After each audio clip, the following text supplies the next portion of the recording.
Ay, what's up? Sa magandang umaga po sa inyo lahat mga kamotor. At ang video natin ngayon ay kung paano tayo mag-change oil ng ating Honda Click. At papakita rin natin kung paano tayo magsalin ng gear oil. Ayan. So simulan na natin ang video para hindi na humaba. So ngayon dito sa ilalim, dito banda sa right side, sa may tambutso, ay meron dyang drain bolt. Ito yung drain bolt niya. Ayan. Andiyan yung banda sa tambutso. So kung mas maganda kung mag-change oil kayo ay umaga, yung hindi nakaandar yung motor para babang-baba yung langis. So ayan, sa tingin ko 12 yan. So tatanggalin natin yan. Siyempre mag-ready agad kayo ng pangsahod. Ito. So, siguro hindi natin to isi-center stand kasi tumatama yung center stand sa ating pangsahod. Side stand lang natin.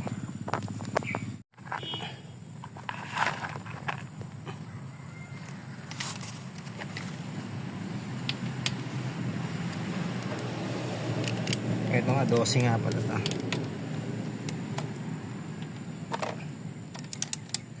Counterclockwise ang ating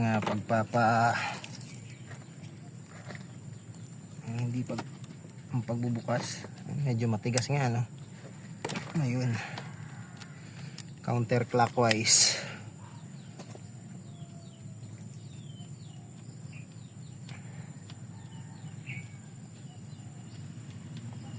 Ayan na yung langis.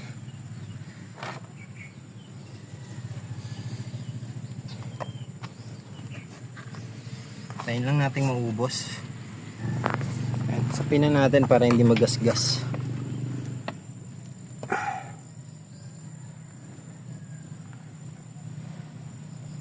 Ayan, tanggal na.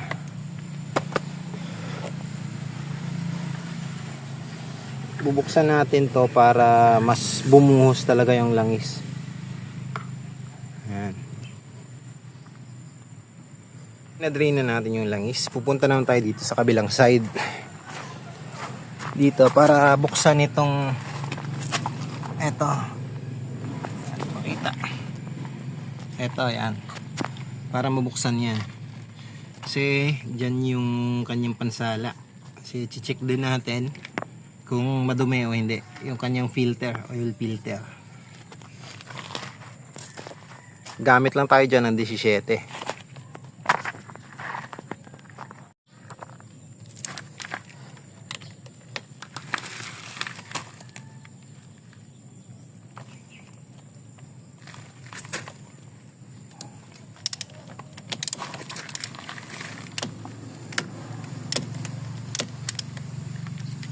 Ayan na, maluwag na. Nandahanin lang natin. Kasi may spring po ito sa loob.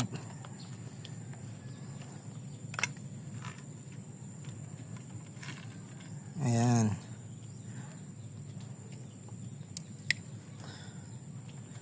So nakikita natin, medyo may mga latak. Ano? May mga latak yung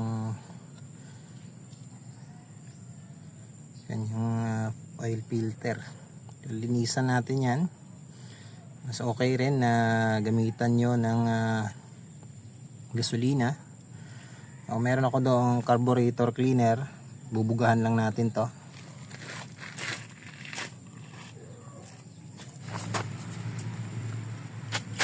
Hop, malsik. Lakas.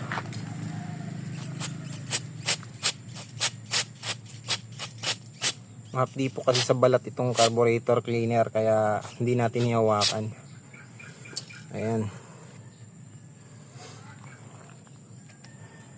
Punasan natin.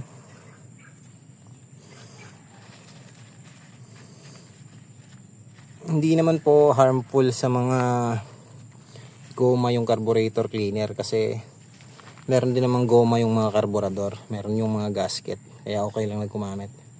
Kita nyo naman mukhang bago na ulit. So ang carburetor cleaner, mura lang yan.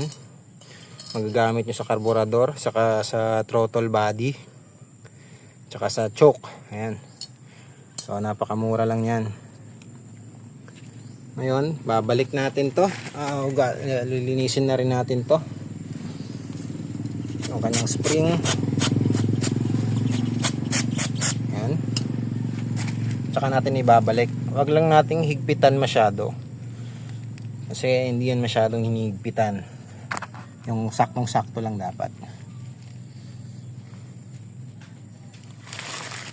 And sa pagbabalik nito, ganito lang yung position yan.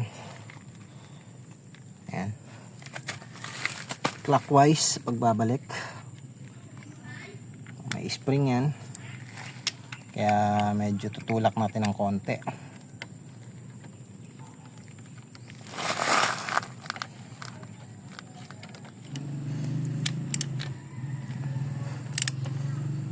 Ayan, wag masyadong maigpit, saktong sakto lang dapat. Ngayon naman, babalik natin yung takip ito sa ilalim, yung kanyang drain plug. Babalik na natin, tsaka maglalagay na rin tayo ng langis bago tayo magpalit ng gear oil.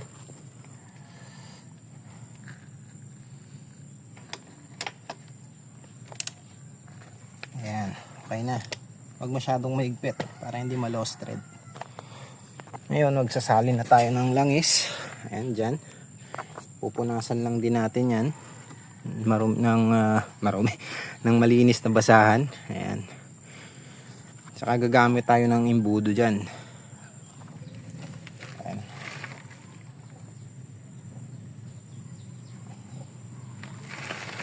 Ayun, saktong sakto lang.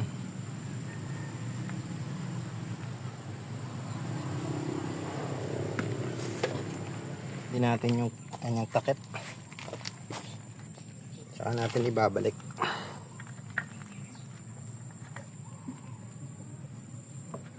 Ngayon sa gear oil ng Honda Click, meron yung 3 tornilyo. Ayan, nakikita nyo, ito 12, nakita, and 12. Dito po tayo nagdi-drain ng kanyang gear oil, dito naman tayo sumasalin ng kanyang gear oil. So simulan na natin.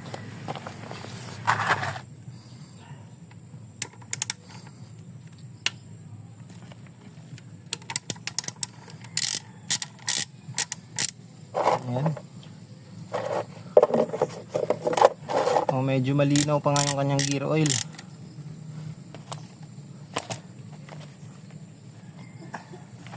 Hindi pa gaanong madumi.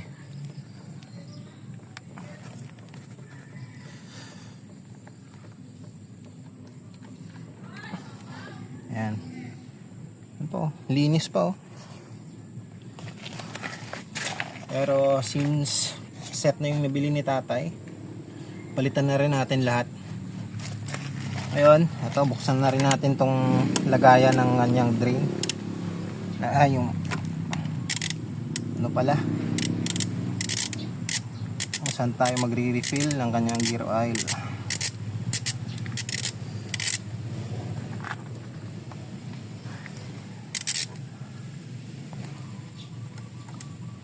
Yun, tinide stand natin ng sandali para maubos yung gear oil.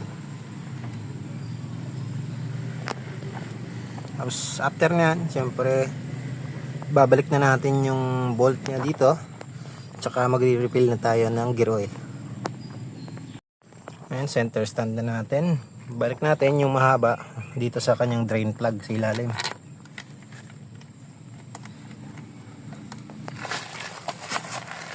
Ito yung ating gear oil.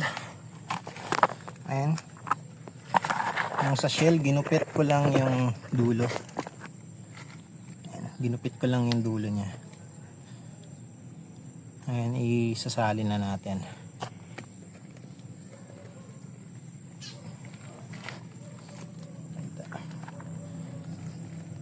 Ngayon, tulak lang natin yan. Ubusin natin yung laman.